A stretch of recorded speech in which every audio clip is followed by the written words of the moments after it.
Welcome to the Messy City Podcast, where we talk with the people who design, plan, build, develop, or even just think about how to create beautiful, successful, and humane cities and towns. Let's learn from each other and create places we truly care about.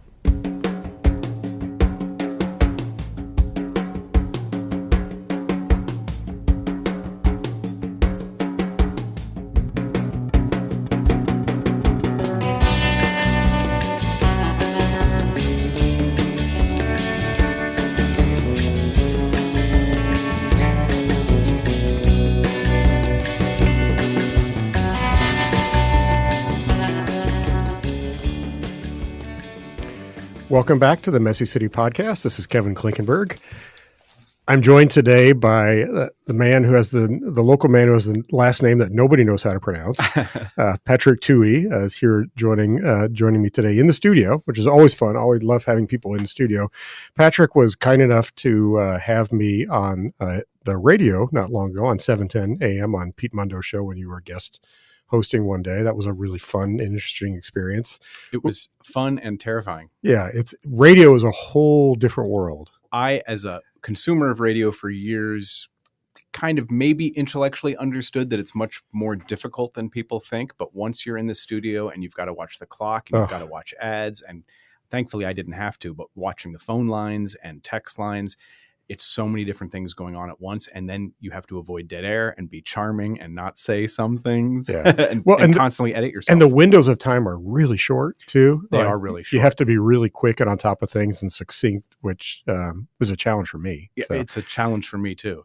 It's really difficult because of course the ad always comes on right when you're hitting your roll. Yes. And you've got something brilliant to say. Yeah. So anyway, it was fun to be on that. And I wanted to bring Patrick into this studio so we could talk in a little bit more depth. So the nice thing about this format is we're not as pressured by time and we have a lot longer to dive into things. And there's several things I want to talk about today. So Patrick is the co-founder and policy director, is that right, of the Better Cities Project. And we're going to talk about that. Before we get into that, I am curious. I always like a little more deep background on my guest. Were you from here? Did you grow up here in Kansas City? In fact, I'm coming up on 20 years in Kansas City. Okay. My dad was a foreign service officer in the State Department. So I'm not a military brat. I'm a State Department brat, but it's largely the same thing. So we moved around a great deal. I grew up all over, but lived in Washington, D.C. for the last spell until I moved here in 2005. Oh, okay. So that's interesting. You're very different. How did you end up in Kansas City? My ex-wife was from the area. And although I love the East Coast and I love Washington, D.C., we always knew that Kansas City was going to be a better place to raise a family. And we were exactly right. I love this city.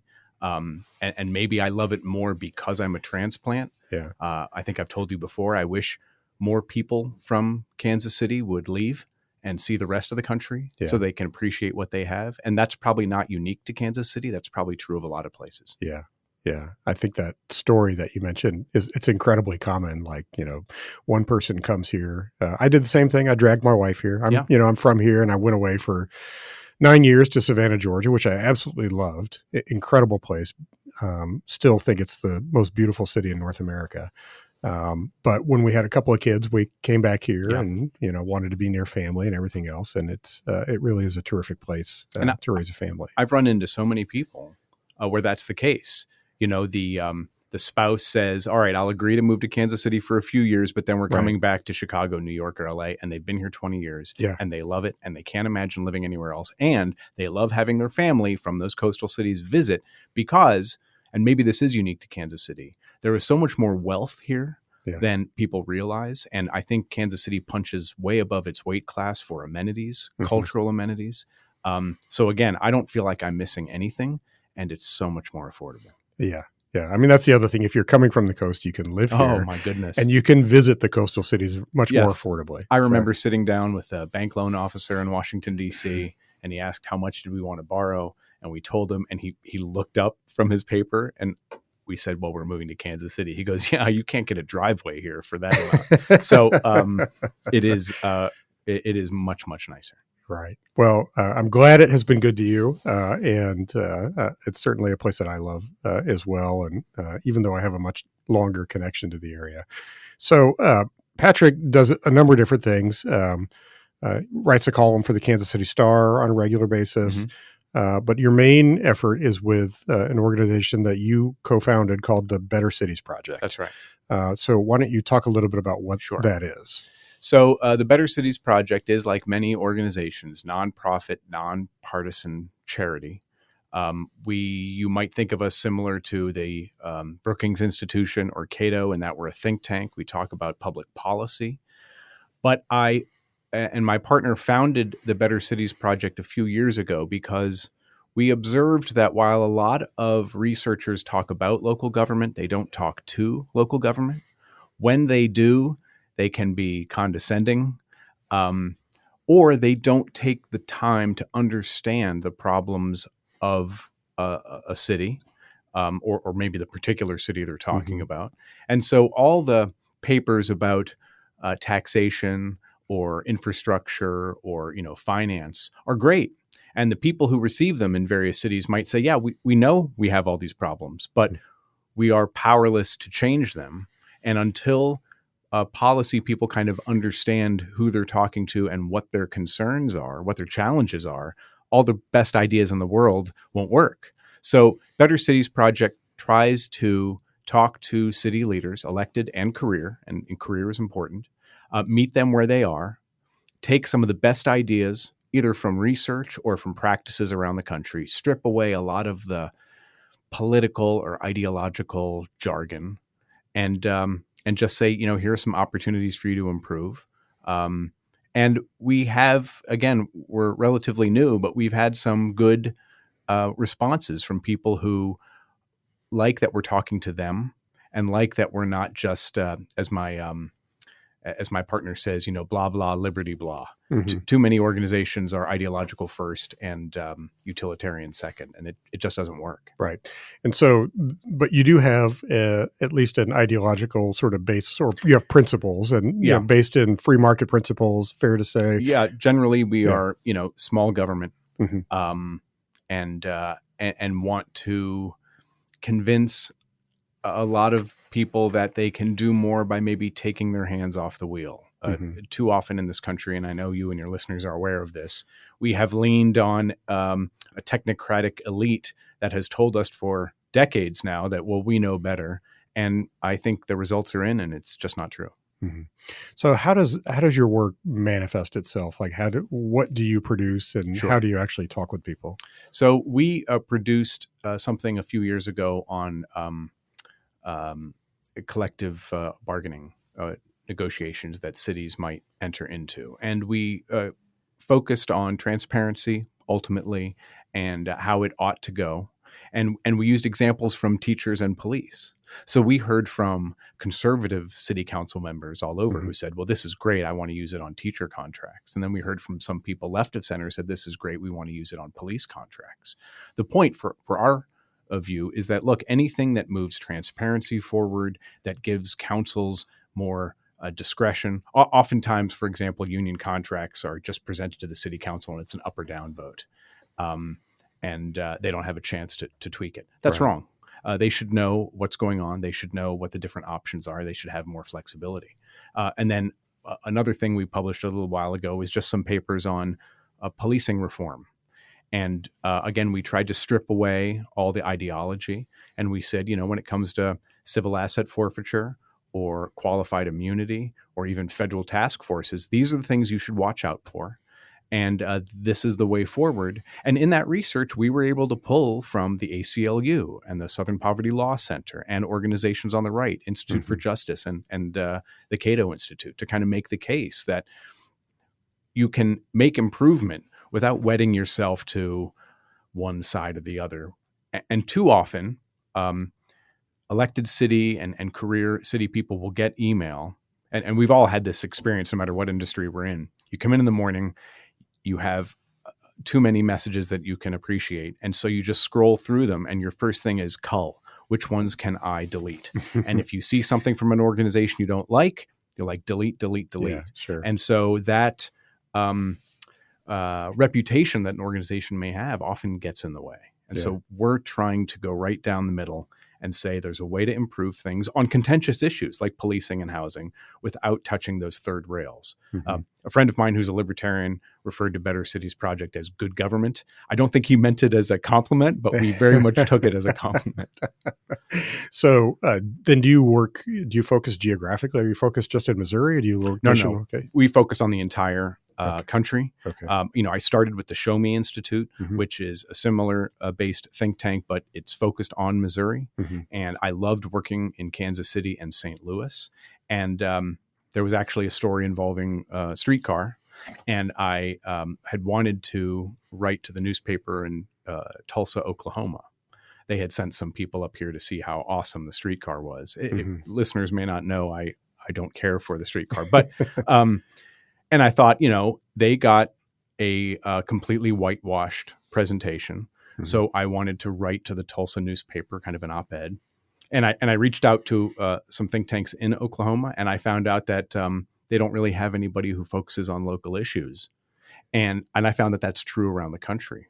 A lot of times they focus on capital city, but not maybe on their biggest cities. Right. And so we're trying to talk to local governments, big and small, because they often have the same challenges. Okay. Do you want to talk about the streetcar stuff? Sure, we can talk about that. Yeah. So what were your major points of contention? So the streetcar in Kansas City has been pitched primarily, if not solely, as a driver of economic development. It's just not true. Before they built it, I pointed out to them that it was not true.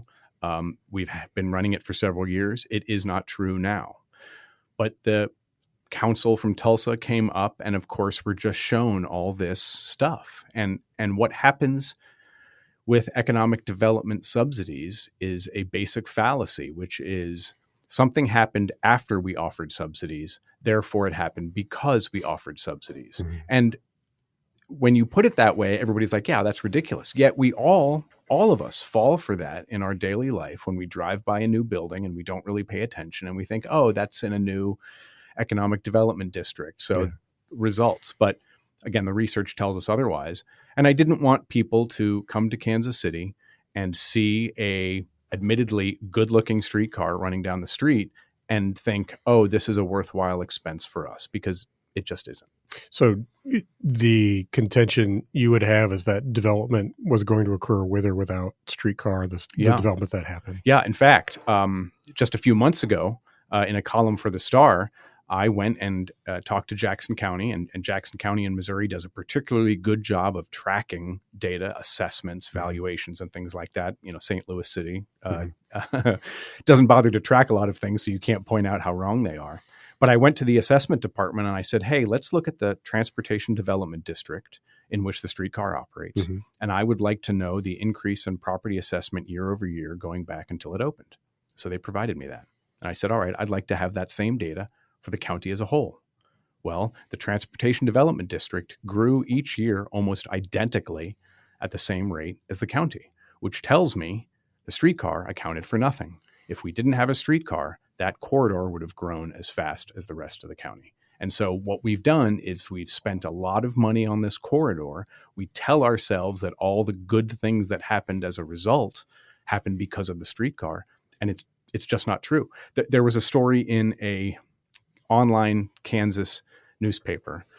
There are two of them. I don't want to get it wrong, so I won't point out which one. But it basically read like a press release from the Streetcar Authority, because it said, look at all these developments that happen along the route. Well, there are developments happening all over the county. None of them are attributable to the streetcar. You can't just point out this happened after a streetcar was built and say that there's a correlation. Certainly not a causation.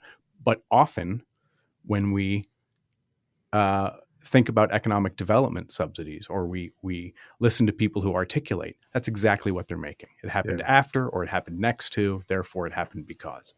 I guess what I'm wondering is, there are some things that are hard to measure, right? Yes. So what you articulated is something that is concrete enough that you can measure and look at it. There are projects that happen and don't happen for a variety of reasons. And there certainly, I just know from my own personal experience, there are people who developed projects along the streetcar line because they thought streetcar was a really cool amenity. I'm thinking of my friend Andrew Ganal, who developed 1914 Main, which is a modest mixed-use building at 19th and Main. I think there's about somewhere under 50 apartments over a little bit of commercial space. And what drew him to that site initially was that it was on the streetcar route. Mm-hmm. So how do you think about stuff like that when you evaluate these types of investments? So even though we've got the data to look at development along the route and development elsewhere, you might still say that's kind of a clumsy measure. Mm-hmm. What is motivating people? What has happened in Kansas City and elsewhere with streetcars, and we first learned this even when Portland, which kind of was the model that everybody wants to follow. Yeah. Portland, when it reported the benefits of development along the streetcar line, made the point that we don't know if these were caused exclusively by the streetcar because we larded that route with all sorts of additional subsidies. Well, that's what Kansas City has done. Mm-hmm. And there are many people, and I wrote about this years ago, but there are many business owners who say, well, we built here because of the streetcar. And I went back and looked at their tax increment financing applications. And I said, really? Because you say here in a legal document that you built because of the TIF. So which is it? Well, they want to play ball with city leaders. Mm-hmm. They want to, row in the same direction, be a team player. Mm-hmm. But it's really important, however one wants to measure these outcomes, we really have to know what we're doing because we are spending a great deal of money on all these subsidies. And I think what has happened that we don't understand how to grow an economy anymore. So sort of like Rockridge and Blazing Saddles, we just spend a lot of money to build a facade. Yeah. And it looks like economic activity or increased economic activity, but it isn't. So, I mean, if I were to just dig in a little bit deeper on that, it feels like, so the critique feels like more of a critique of the incentives and the incentives on the side of the development that we've used all over the city. Yeah. Whether that's TIF or other tax abatement incentives, property tax abatement is very common, Kansas City, Missouri. And if you removed that from the equation, you might be able to better measure whether like a transportation investment like streetcar actually had an impact or not. Perhaps. Yeah. There might be a way to kind of disambiguate the two types of subsidies and see what's growing. Yeah. And I'm open to all sorts of creative ways, but this isn't just Kansas City. I'm aware that research all around the country says that these things, there's the loop trolley in St. Louis, which I think even people who like trains are like, yeah, that's ridiculous. It diverts a lot of public income away from the things that cities do to give to developers to build, and this is a loaded word, to build baubles, to build, shiny things that don't actually drive the economy. Now, listen, I love investment in my city. I love all sorts of amenities. I said before that Kansas City punches above its weight, and that's wonderful. But we've got to get the order of operations correct. What a city needs to do is make sure that they've got a solid foundation upon which entrepreneurs can then invest, real investment, not just subsidized investment. And every time a city gets distracted by a shiny thing, by a stadium, by an entertainment district, it distracts its attention away from public safety and infrastructure and picking up the trash and plowing the streets. And that's really what cities should be doing. Let me go on a little bit of a tangent here. Sure. So I grew up in Maryland.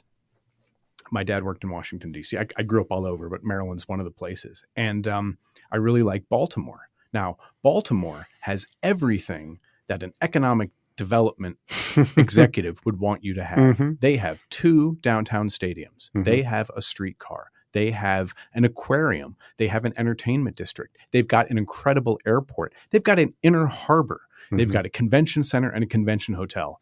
But nobody wants to be Baltimore because Baltimore, like Rockridge, has built this facade of economic activity, yet the core is crumbling. They don't educate their children. They can't keep their streets straight and streets safe. And again, I think that's because they've been distracted by this shiny thing. Yeah. It used to be that when you saw hotels and restaurants and all sorts of stuff like that, you thought to yourself, well, this is a vibrant, economically successful city. And I think at some point, maybe in the 1980s, you might know better when this changed, city leaders said, well, why don't we just skip to the finish line and just subsidize all those nice things, and maybe economic principles work in reverse. If we have convention centers and streetcars and restaurant districts, maybe then our economy will get strong. Richard Florida kind of advocated that. Right. It hasn't worked. Right. So let me be the one who gives the sympathetic side please. of the other side, because I just think this is a really interesting discussion. It kind of, there's so much of this that goes towards like core principles. And I think the way you articulated, like, here's the things that cities should focus on, I would think there's broad agreement with that generally. Outliers and, of maybe 20 or 30%, but that's probably like a 70, 80% issue that people agree. Like, we want our city government to be really good at public safety, at infrastructure, at permitting, the basic things that cities do. So I certainly agree with all that. Then I always think it's interesting when the principles that I have meet the real world conditions on the ground, like the conditions on the playing What's field. That Mike Tyson says, everybody has a plan until you get punched in the face. Exactly. So let me give the sympathetic side on especially when thinking about incentives. I won't even go back to the history of it, like back to the 80s and everything else. I'll just think, like, look at it today as we look at a project, thinking about doing an investment today in the city. Well, in my city, it is absolutely going to take longer and be more expensive to do an infill development project just about anywhere in the city. Yeah.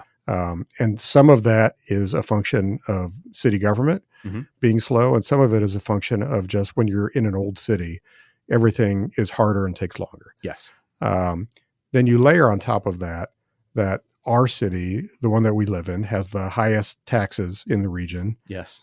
It's the only city with an income tax in the region. And you start as a developer to look at all that and say, okay, that's probably diminishing the market that my project might want to appeal to some degree. Yes. So what happens, or what has happened, is then there's been this kind of trade-off to say all this other stuff is harder.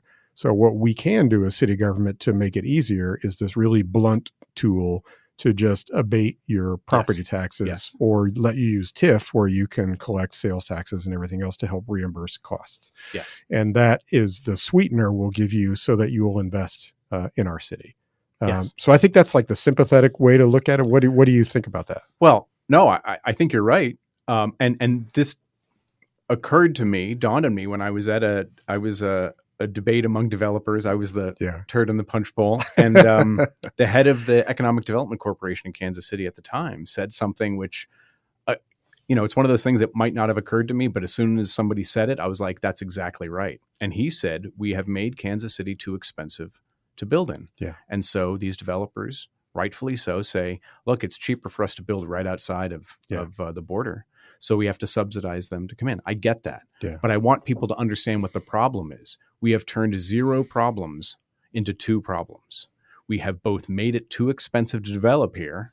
That's the first problem. And then to solve that problem, we have created a system where we transfer needed tax revenue to developers. So what I would say is, I understand your diagnosis and I agree with it, but we need to go back to that first problem, get all that stuff out of the way, and then we'll be back to 0 problems, which is where we should be. So again, I think your diagnosis is right. I think what cities are doing, kind of to your point, is they're taking the shortcut, and it's not solving the problem. It is just requiring that the city now subsidize everything.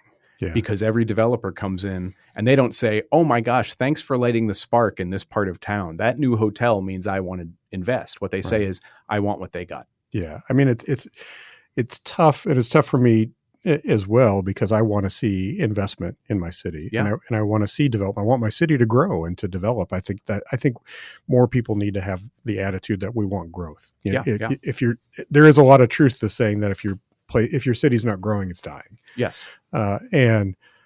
So I think that's the right mentality to have. And so I, like many people, look to support anything that helps just get something going and get a project moving. Yes. But I also can see where if you do that for any length of time, it's a little bit like a drug addict situation, Yes. right? Because like You're hitting all my talking yeah, points. you get the short-term high, short-term high, short-term high. How do you back out of that?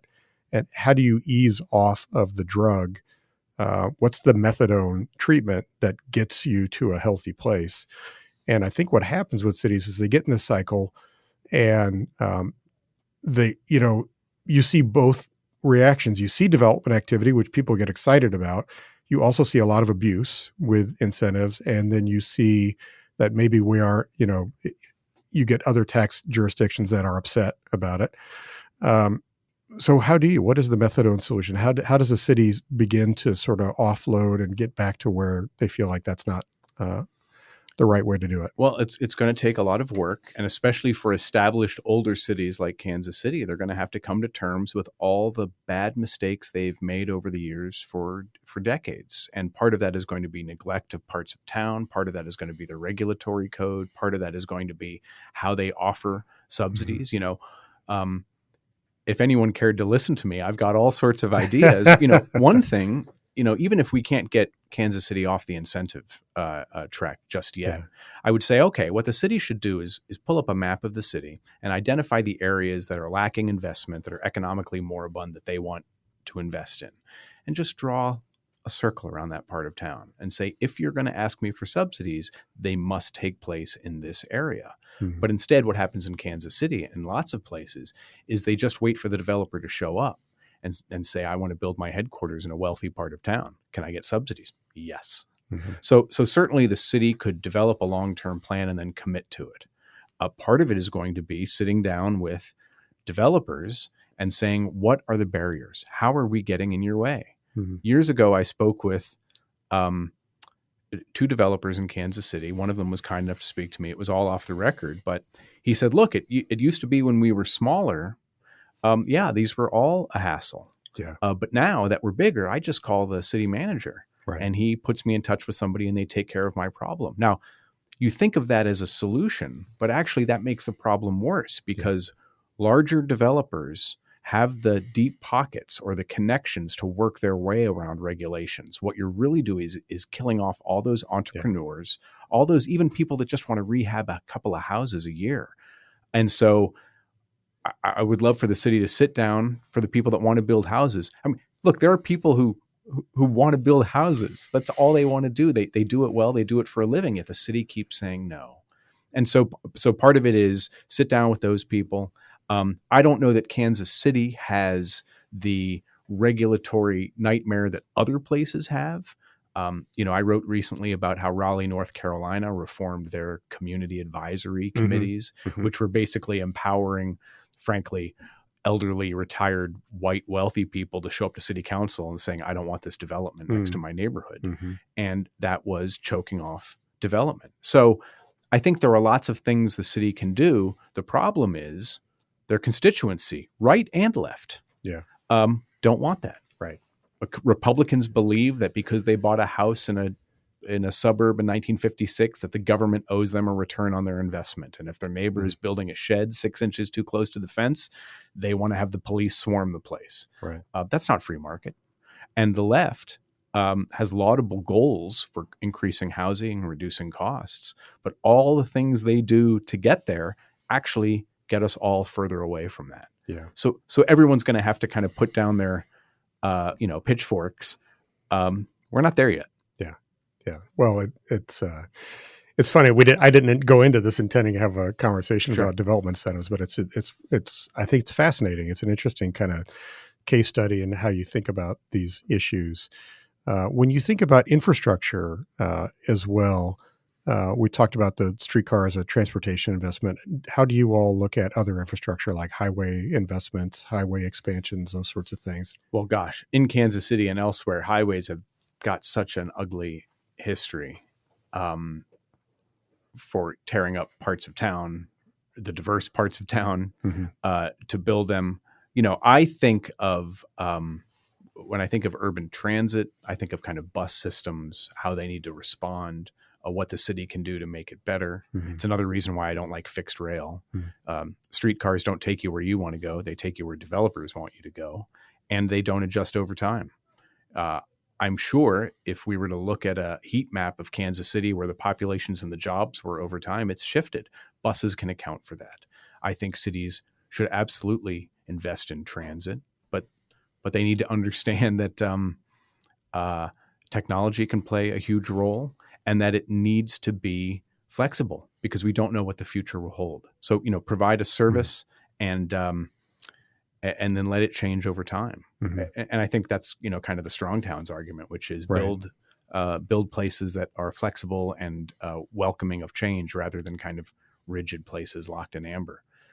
Honestly, I don't know that I've done a lot of research about highways. I can tell you that when it comes to gas tax and stuff like that, I generally like use taxes. Mhm. I like tolls. I like gas tax to the degree that we can charge people who use the service rather than charge everyone, regardless of whether they use the service. Yeah. That's just much more effective. Yeah, because and part of the reason I ask is there's an old critique within, I guess you call it the urbanist world, if you want to use that phrase. I keep using that phrase, even though I keep saying how much I hate using it. But the critique has always been, well, the libertarian side, they hate investments in public transit, but they never complain about freeways expanding and new interchanges and everything else. No, I am not a libertarian. I'm often accused of that, but I find it, in a word, to be godless. Mm-hmm. I believe that cities and states are not businesses. They're not profit centers. They're not meant to generate a profit. They're meant to deliver services that the free market can't. Mm-hmm. Now, as time goes on, I think there are more and more services the free market can offer. Mm-hmm. But when it comes to roads and sewers, when it comes to policing, those are things that government ought to do. So I'm not a libertarian who wants to get rid of everything, but I would love it if the government we have focused a lot more on what those things are important. Because again, we're sitting here in Kansas City. There's a really bad crime problem here. Yeah. And if we don't solve that first, Yeah. then streetcars and entertainment districts and new sidewalks won't matter because nobody wants to live here. Yeah, I had a long conversation today with an elected official, just very much in that spirit. God love you. Anyway, I was going to ask you about the strong towns element as well. Like, how much overlap do you see between sort of the strong towns conversation or what you know of it and the work that you all are doing? I really like strong towns. I think we are generally rowing in the same direction. My criticism, and it's not a criticism of strong towns, the organization, it's an observation. Actually, you will know more about this than I do. Maybe you have. Maybe you can correct me. I like Chuck Marohn. I wrote a review of his first book for Reason Magazine, and I was really impressed with that and his message. And what I understand him saying is like, look, we've had this top-down approach for too long. We need to kind of take our hands off the wheel and let the market. Mm-hmm. Speaking of buzzwords, let the market thrive. What I think a lot of Strong Towns members interpret that as, okay, we've learned the mistakes of the past.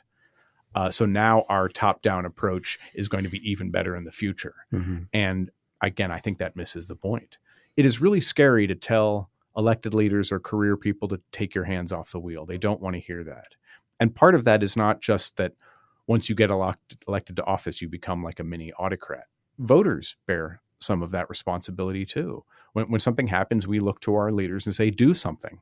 That's really dangerous because I would argue a lot of the something they want to do is just bad. We need to understand, no, part of it is us. If I've got a problem with my neighbor across the street, I need to go talk to my neighbor across the street. I don't need to involve the HOA and the city and the parks department and whatever else. But we've, because government has always been there to say, we'll take care of you, we're kind of, what's the word? Letting them get involved in our lives, inviting them into our lives more than we should. And so again, is that pie in the sky? It's a kind of a conservative sentiment, but conservatives are just as guilty of violating it as anyone else. Yeah. Yeah. I think I think a lot about that and how we create agencies, commissions, boards. Right. And once you create them, it's really, really hard to Yes. unwind, because it's like the nature of every human organization is it wants to grow. Yes. No matter what it is, public, private, nonprofit, volunteer, et cetera, you want to grow. It's very rare for a group to say, well, our work is done, so we're going to shut this thing down. And so often I had a screed about this in my last podcast. And like, if you think about the history of planning commissions in the United States, which were originally created, they were meant to be advisory bodies to elected officials of basically business and professional people about good ideas about city planning, good principles and thoughts. It sort of was born out of the City Beautiful movement. But what it has become, in most cities, is just another regulatory body that reviews every aspect of almost every building built in a community. And so, to your point, it is really hard, when you get to this place when you start birthing organizations and they create, a life of their own. And how do you get things to unwind? Are there thoughts in your world about how you reform boards and organizations like that, because they do have a tremendous impact on development, on housing policy, as you talk about. And I think, the strong towns approach is really interesting, but there are other thoughts that you've thought about. How do you take some of these things that already exist in our world? Are there ways to reform them or not? I mean, sometimes I just want to burn it all down. That is a real impulse. But ultimately, I would say it's hard not to have that impulse if you interact with these things on a daily basis. What I am made more optimistic by are the movements, the YIMBY movements in Seattle, Minneapolis, San Francisco, because it allows me to kind of point to my conservative friends who will advocate for the free market on everything but housing. And I'll say, look, they understand that they're being impacted by, again, well-intended, decades-old policies that are just getting in the way. We need more deregulation. We need more freedom. That's a wonderful thing to hear as a conservative, from friends of mine on the left that I wouldn't expect to hear it from. So I think the ideas are there. We just have to tell people, look, there's a lot more opportunity. I work for myself. I worked for myself for years. It is scary when you start out because you are trading the security of an employer, of a check that magically shows up in your account every 2 weeks or every month, for the, oh no, how am I going to pay my mortgage? You can earn a lot more, but it's you trade the opportunity for security. I think we need to encourage more of that, even among the public. You can do this yourself. You don't need to go to an HOA. You don't need to go to a housing board or like that. But to your point, we've kind of created this army of, little committees. And now we don't know how to extract ourselves. I don't pretend that there's a simple problem, but when you look at the number of people who are starting businesses and how it's gone down, I'm afraid that we are losing a really vital entrepreneurial spirit. Not so much, and I don't mean exclusively people starting businesses. I mean a kind of, I can solve this on my own. And that was such a part of the American identity. It's what got people to get on boats and come here from across the ocean. And it would be a shame if we just become another Europe. Yeah. So I think, some of the political dynamics you've referred to are super interesting to lean into and talk about a little bit more, because we do live in such a really weird time period when you think about the political impulses left. If we just want to stick with like a left-right framing, people who live in cities are overwhelmingly left of center. But the activism related specifically to housing now is really more of a deregulatory framework. People who live in suburban, exurban, rural areas are right of center politically, but seem to have tremendous skepticism towards free market principles that you would associate with right of center. Not to mention, there's the dynamic of, like we talked about, a lot of people in rural areas in particular, and I'm from a rural area, are totally fine with like the state subsidizing roadway infrastructure, whether it makes sense or not. Yes. the latest case in Missouri being, spending $3 billion to widen I-70 through the entire state, which is just feels like lunacy to me. But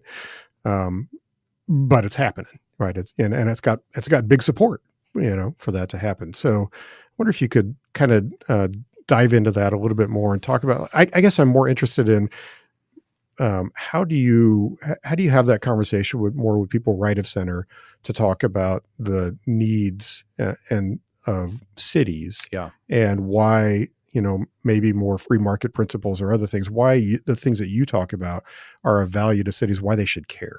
So first of all, I'm glad to hear you say that about I-70. I, again, moved here from the East Coast. The 4-hour drive from Washington, D.C. to New York was awful. You had to be on your toes the whole time. You're driving through little towns, speed limits would change, and then just the condition of the shoulders was a nightmare. Driving from Kansas City to St. Louis, which is 3.5 hours, is a dream. I have heard people every time I make the trip like, oh my God, it's so bad. I'm like, it's fine. Yeah. I understand before 2002, I think maybe the roads were in much worse condition and they went through and did an improvement. But everybody I talk to bemoans the state and can't wait for a third lane. And I never really saw the need. Yeah.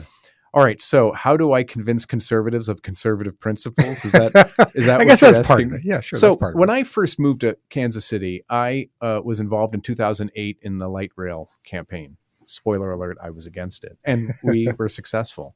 But I got to meet a guy named Bob Langenkamp, who had been a member of the city council and maybe as close to a Republican as Kansas City could elect. And I said to him, look, Bob, I don't want to be the jerk from Washington, D.C. who comes here and says, what the hell is wrong with Kansas City? But what the hell is wrong with Kansas City? And he said, anybody who gives a damn about starting a business or public safety or good schools has already left. They've left Kansas City. Often they've moved to across state line into Kansas, but more so they're moving up to Liberty or Kearney, Lee's Summit. Raytown even, I guess, a little bit out of the frying pan into the fire, but they've moved out. And so that has had really, that's a real problem for good policy. And it's not just that Democrats are bad at public policy and Republicans are good. I think anytime you have single party rule, you lose the give and take of ideas. Yeah. So agree. So Kansas City has lost an awful lot of people because they have solved the problem for themselves by getting out of town. I think one of the reasons why the Kansas City Star doesn't run more exposés on the public school district is the people who subscribe to the Kansas City Star have solved that problem for themselves, either by moving out of town or putting their kids in public or private schools, Catholic schools, for example. Those people have solved the problem for themselves. They've introduced a whole bunch of other problems. But look, it is, as Chuck Marohn makes and other people, the point they make is that it is more expensive as far as, roads and power lines and sewer lines to build suburbs. The counterfactual, though, is that older cities like Kansas City have got a whole bunch of costs built in, contracts, union employees, slow regulatory processes that make those suburbs, even from a fiscal management point of view, look a lot more attractive. Yes, their houses and lots are bigger, and so you've got to run more infrastructure to support them. But the fact is your staff is probably a fraction of the size and your contracts are much different. So it's comparable. Plus, it's also more of a homogenous middle-class population with probably fewer issues to deal with. The irony, and I think we're just at the beginning of explaining this to people, the irony is that conservatives will go to parts of Midtown Kansas City. And we have it's the older parts of any city where you will see a freestanding home next to a sixplex, next to a bar. That's my street. Next to a corner, right? But I'm thinking of Bell Street on 43rd. Yeah. I love that area. Every conservative will walk down that street. Now, look, that sidewalks are jacked up, but every conservative will walk down that street and say, this is wonderful. This is what we want. Yet they've built codes in their suburbs that don't allow for that. So I think part of that is getting people to understand that the eternal suburban development just isn't attractive to them. But I think they fear that if they relaxed zoning, somebody's going to open up a pig rendering plant next to them. So a part of it is just educating them. Part of them is getting them to understand that just because you buy a house doesn't mean you should be able to tell your neighbors what to do with it. Yeah. Likewise, they shouldn't be able to tell you. And I suspect that part of it may be talking to the children of elderly parents who live in the suburbs and say, by the way, if we relax zoning, this piece of property that you're about to inherit will become much more worthwhile, much more valuable. Yeah. So, none of those are in themselves solutions, but it's a discussion we've got to have. I think Strong Towns is great in having started that off, but it's a discussion we've got to have. Likewise, the people left of center in the cities have to understand that this top-down regulatory regime, they think, although, again, I'll grant them maybe it was well-intended, is just not getting them the results they want. So we've all kind of retreated to our corners geographically and ideologically, and the fix is somewhere in the middle. Yeah, I mean, I think that's such a good point, and it kind of hits on a theme that I have written about and talked about frequently, which is, a really core part of the issue is that business and civic community that used to guide city government. Yeah. If you go back 100 years or so, it was really guided by business and civic groups. It's just not present anymore, especially in Kansas City, Missouri, but probably many similar large urban cities. Some of that is people just kind of throwing up their hands, think it's not worth the time, not worth the effort. And many others, I think, like you're saying, probably just decamping to other locations where they feel like they can get things done. I think that's true. I think that the wealthy have retreated to their gated communities, their enclaves, although sometimes they will chime in about what they think the city should do, the city they don't live in. Somebody offered another additional explanation, which has stayed with me. And they talk specifically about Kansas City, but I think this is probably true elsewhere, which is it used to be you kind of had that ring of wealthy families who were like, sentinels. They weren't necessarily elected, but they had a lot of soft power. But slowly over time, they've all applied for and gotten their own subsidies, their own economic deals. And so now they feel neutered. They can't stand up and say, this is a bad idea because they've got their own business with the city. They've traded on that kind of familial status. And so part of the thing that I will say to conservatives when I'm talking to conservatives, like these deals kind of dirty all our hands. And we talk a lot about stadium subsidies in Kansas City these last few months. And I don't want to give the billionaires any kind of special deal because they then exit the debate. And that's one less person that will join me when I'm complaining about taxes, right? So if we let everybody cut their deal, the people left picking up the tab don't have any of that political power. I want us all in here fighting the good fight.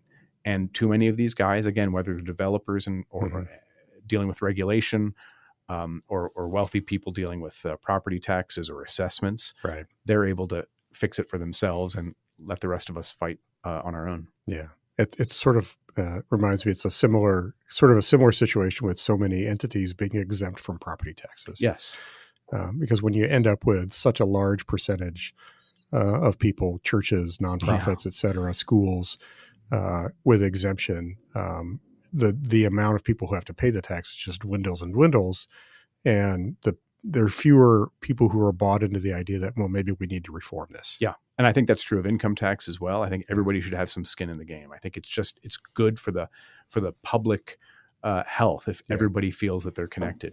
I drive around some towns, you may have done this too, and there were so many churches next to each other. I think, God, the finance director must drive around here and just pull their hair out. Look at all this value. It was a huge issue in Savannah when we were there. There's like a remarkable percentage of land that was exempt, that was off the tax rolls. And part of that was you had SCAD, which is Savannah College of Art and Design, which was technically a nonprofit, but owned just an immense amount of real estate in the downtown. And they keep adding it and keep growing. And so you get all this extra people and activity, which is wonderful, but there's fewer and fewer parcels on the tax rolls. One of the more entertaining debates I remember when I lived in Washington, D.C. is the mayor and city council would rightfully so say, look at all of this property that we can't tax. And the federal government's response is, you wouldn't exist if we were here, if we weren't here. So this was literally swamp. Yeah. So, yeah, maybe it can go both ways. But yes, I think we all need a little bit more skin in the game, and we all need to be aware that we suffer the financial consequences of bad ideas. What's your feeling about state preemption on local issues, Oof. especially if we just dial it in and focus on housing Yeah. and housing policy? Because there's been a lot of states recently who have weighed in and changed housing policy. There's certainly an increasing, it seems like, appetite in certain states to almost completely tie the hands of local governments when it comes to housing policy. Well, that's for having founded an organization called the Better Cities Project. I feel the argument of preemption to my core. At some point, we should allow cities to make all the bad decisions they want to. When do you preempt? It would be nice if there were a bright line, if there were so that cities could detect we're getting closer to this invisible line, but we don't often have that. I can't say I've researched this a great deal, but I understand that in Japan, all zoning and housing stuff is not handled locally. They have 4 districts, and it's at the national level. Okay, so thank goodness you know of this. It's one of those things, and they're all mixed use. It's one of those things that I want to look at someday. That day never gets closer. Yeah, that's about the extent of my knowledge of it. What we have, I hope, certainly your listeners will agree that what we have now is just awful. Because again, we encourage the vetocracy, everybody to stand up and say no. You and I have both been to these planning meetings where people just say the most ridiculous thing. And again, I keep it to myself, but it makes me crazy. So, California, had adopted this great, mixed use policy years ago, but all the cities stood in the way. So California had to come in and say, you've got to fix this. Ultimately, I think the irony is that cities, by being too restrictive, are getting in the way of building their own political power. Yeah. If they would encourage people to move in, if they would encourage people to develop, if they made their places more attractive, they could kind of, I don't want to say run the state, but run the state. St. Louis and Kansas City could have a lot more political power in Missouri than they do.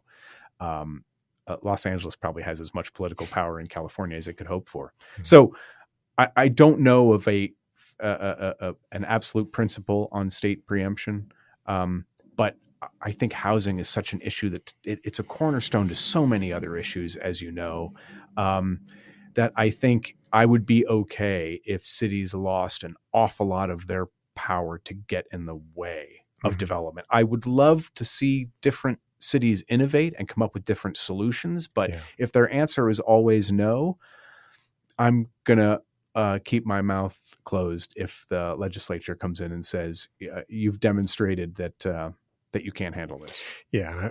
I know it's tough because at the local level, your incentive is to please the voters in your city. Right. That's what you're there for. That's what you're elected to do. And if you have enough voters that really hate new development or change, and they express themselves at the voting booth, then you're going to lose. Right. And then I guess, you could take the attitude, well, people will feel those consequences down the line. Yes. And that's just democracy. But there certainly is something that hinders a lot of communities by just not allowing housing. So one thing that I think that's interesting is that, I'd say over the last decade, most of the statewide preemption reform has come in deep blue states politically. So California, Oregon, Washington in particular, a little bit in New York, maybe some others. But I have seen a couple of bills just recently that I've noticed that have been North Carolina and Texas looking to do some state preemption, especially related to accessory dwelling units, missing middle housing a little bit. And then some building code reform to make certain kinds of housing easier. So I think that's kind of interesting that those states are growing. Yeah. So they've probably seen, to some degree, we're leaving money on the table. Yeah. We've got a lot of people coming in here, and if we don't fix this, it's going to be a nightmare. I love Nashville. I drove around Nashville for a conference about 2 years ago. I was like, oh my God, these guys aren't ready. They can't handle the growth they've got coming. Yeah. I was thinking immediately of infrastructure because I was on the highway. But, if you've got the embarrassment of riches coming in, that's a real incentive to get your act together. Too many places are losing population and have these problems. Yeah. My colleagues at the Show Me Institute remind me when we talk about housing that Kansas City and St. Louis really don't have housing problems. Housing is affordable. The problem isn't the cost of housing. The problem is that nobody wants to live in our cities. Yeah. Illinois, Chicago, Los Angeles, they have other sets of problems, but housing here is pretty affordable. It's just not attractive. Yeah. Yeah. No, I don't think that's unfair. I mean, especially if you look at the long-term trajectory of housing and population and neighborhoods within the city, I've often told people we love to pat ourselves on the back for the good things that have happened the last 10 or 15 years with redevelopment in the urban core, which is terrific. It's mostly concentrated in a really small sliver. Right. And our population has been flat. Right. We're at 510 now, maybe I'm being Right. generous, but we were there in the 1970s. Now it dipped and it's growing, but like you said, you're either growing or you're dying. Yeah. Yeah. And we have a lot of neighborhoods that basically have been on a downward trajectory for 70 years. So I think the numbers that I always love to use that shock people are, because a lot of people think of Midtown as like the nice part of town. But the neighborhoods that we work in 1950 had 73,000 people, and today they have 28,000. It's amazing. I was just researching the Kansas City Public School District. We are down to a third of the student population that we were in the 90s. In the 90s, not to mention what it was, 30 years before that. And again, I live in the south part of the city, and I kind of look around and I'm like, what will it take before people are alarmed at what's going on here? But we are, I think of your analogy, we are just kind of the frogs in the boiling water. Yeah. It's been happening for so long. We're just sitting. Maybe some people fix it for themselves. Sometimes that means moving across state line. Mm-hmm. But I hate the word bold vision, but we need people to speak honestly to the people of Kansas City and say, what we're doing isn't working. And again, that's true all around the country. So the last thing I want to ask you about is my own little pet issue, and my own little bit of tilting at windmills. That is really almost entirely in the realm of the theoretical. So I'm curious from somebody like your perspective if you think this holds water and how the hell we get there. But my standard observation is that cities, once they reach a certain size, just are not governable. Or are not governed well at all, and almost not able to be governed well. They just get too big, lack of transparency, lack of feedback loops, basically. And people don't know who the people are that work in their government, mm-hmm. don't really have a relationship with their elected officials, and that there's a certain size where it just gets beyond that. I've thrown a number at the wall and said it's somewhere around like 50,000 people. And under 50,000, I'm not saying they're all governed well, but I'm saying you're going to know who your mayor and city council people probably are. You might run into them at the grocery store. You probably know who works in your public works department, all those sorts of things. And once it gets to another size, like in our city, we have this crazy deal, the way that our city council districts are set up, that we only have 6 districts. So we have a city council person who represents 80,000, almost over 80,000 people. Mm-hmm. That's a city. Like that's but only 5,000 of them vote. So really. Well, this is true. So I'm curious what you think about that. And in my little idealistic world, is there a way to approach better governance? Is there a way to break big cities up that makes them more manageable? Why do I have like a visual of me playing SimCity in college, like staring down like God, trying to fix problems? So the first reaction I had to what you were describing is kind of Dunbar number, I think it's called, where maybe a sociologist said, mm-hmm. we can know 250 people. Yeah, sure. Yeah. And beyond that, it gets crazy. Yeah. But my second reaction is you kind of sound like Thomas Malthus, who was telling us that we were going to run out of food. Oh, no. Because population. Please don't do that. But population grows exponentially, but food production only grows mathematically. Yeah. Forgive me. Thank God he was wrong. So I'm hesitant to the, the problem is, the solution is, right? Yeah. I suspect technology may handle a great deal of that. Now, I would have no problem if a city were kind of broken into cantons. Like, Mhm. is it Sweden? Yeah, Switzerland. Switzerland. Thank Mhm. you. One of those damn European countries, where maybe more of the administration was done, but then you end Yeah. up with problems like St. Louis, where they have an aldermanic point of view, where if you need to build, you need to get permission from your alderman, and there lie corruption. I think they Right. just locked up some members a few years ago. So I think there are all sorts of ways that cities can be better governed. I thought you were going to get into community improvement districts. Oh, which no, that I've been anticipating, we'll save that for another show. but I love the idea of, I guess, subsidiarity, where you try to make decisions as close to the problem as possible. But isn't that what we have with like zoning, right? So I don't know that smaller makes it better. Maybe part of it is just expanding our city council and doubling the size, or adding a lot more at-large members. Again, I don't know. I think it's a compelling problem, but I guess the first thing I would want to kind of test your hypothesis is, let's look at big cities and small cities. Let's identify what we mean by poorly run, right? And let's just run. Is New York better run than Tulsa, or worse run? And what does that mean? And if you live in one of those cities, if I were to ask you, is this city well run, you probably just kind of look outside and say, well, they picked up the trash, right? They plowed the street. So that's compelling. I would want to measure it.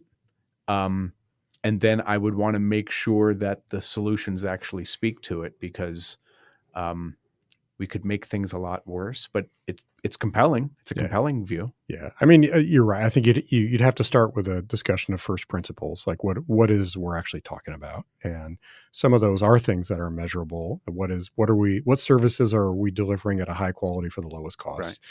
Right. But there are other things in sort of a democratic institution that are probably less measurable, which is like, do you feel like if you have a problem, you know who to call?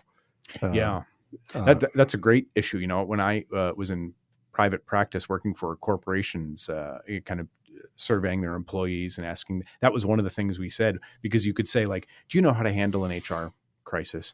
Well, everybody says yes, because that's the correct answer and they want to play along. But what we would ask is, if you had an HR crisis, would you know what to do? And that we found was really a valuable question, because someone might say, I'm confident I could figure it out, but off the top of my head, I really don't. Yeah. And that speaks to what you're dealing with. Call 311, right? That's what we do in Kansas City, and that solves everything. Don't we wish? Before we go, I just want to pay you a compliment. In preparation for this, or knowing this was coming, I went back and read your 2018 essay on the messy city. Something about, and I told you this when we were on the radio earlier, something about messy city just clicks with me. It makes sense, and it reminds me that even though I consider myself kind of like a blue blazer, khaki pant, law and order Republican, I love the idea of a messy city, and something about it is not comforting, but just says, we're going to be okay. We may hit some rough patches, but if we do this right, we're going to be all right. And I just want to congratulate you, because I can't let go of the idea. I think it absolutely describes a way forward. Well, that's terrific. I'm glad to hear it. And funny enough, I'm getting an advanced copy. There's some other authors who I didn't know who wrote a book called Messy Cities. Oh, call your lawyer. So, well, they're going to send me a copy and I'll probably interview them, but who knows? And there's a good chance it may have absolutely nothing to do with what I think. It's probably all about like waste management. Yeah. All right, Patrick, thanks so much. This was a lot of fun. It's my pleasure. We'll have to do it again sometime. Absolutely. Take care. Right, you too.